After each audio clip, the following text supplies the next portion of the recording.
Hi అండి, నమస్తే. నేను మీ భార్గవి. వెల్కమ్ బ్యాక్ టు అమ్మ చేతి వంట. ఈరోజు వీడియోలో నీరసాన్ని తగ్గించి మంచి ఎనర్జీని ఇచ్చి summer special sugarless banana lassi ఎలా చేసుకోవాలో చూపించేస్తాను. ఈ ఎండాకాలంలో సాయంత్రానికి ఎక్కడ లేని నీరసం మనకు వచ్చేస్తూ ఉంటుంది కదా.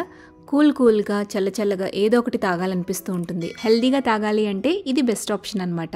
ఈవెన్ డయాబెటిక్ పేషెంట్స్ కూడా హ్యాపీగా తీసుకోవచ్చండి. సో కూల్గా టేస్టీగా ఉండే ఈ హెల్దీ బనానా లస్సీ ఎలా చేసుకోవాలో చూసేద్దాం పదండి. ఫస్ట్ ఒక బ్లెండర్ తీసుకోండి. అందులోకి చిక్కటి చల్లటి పెరుగుని 1 కప్పు దాకా వేసుకోవాలి. ఇందులోనే 1/2 కప్పు దాకా కాచి చల్లారపెట్టి ఫ్రిడ్జ్లో పెట్టిన చిల్లడ్ మిల్క్ వేసుకోండి. నెక్స్ట్ ఒక బాగా పండిన అరటి పండుని ఇలా ముక్కలుగా కట్ చేసుకుని యాడ్ చేసుకోండి. నెక్స్ట్ ఇందులోకి ఒక 8 లేదా 10 దాకా ఖర్జూరాల్ని మధ్యలో ఉండే సీడ్స్ తీసేసి శుభ్రంగా వాష్ చేసేసుకుని ఇందులో వేసుకోవాలి. ఈ ఖర్జూరాల్ని బాగా పండినవి మెత్తగా ఉండేవి తీసుకోండి.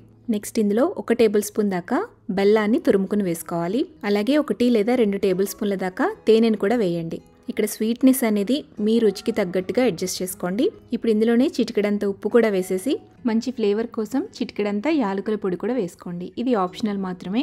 వీటన్నిటిని వీలైనంత ఫైన్గా బ్లెండ్ చేసేసుకోండి.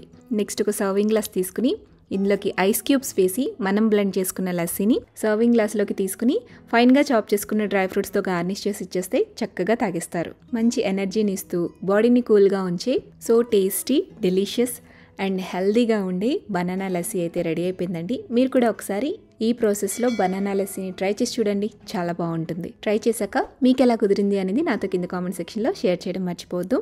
వీడియో నచ్చితే లైక్ చేయండి, మీ ఫ్రెండ్స్కి రిలేటివ్స్కి షేర్ చేయండి. మరిన్ని టేస్టీ సింపుల్ క్విక్ రెసిపీస్ కోసం అమ్మ చేతి వంట ఛానల్ని సబ్స్క్రైబ్ చేయండి.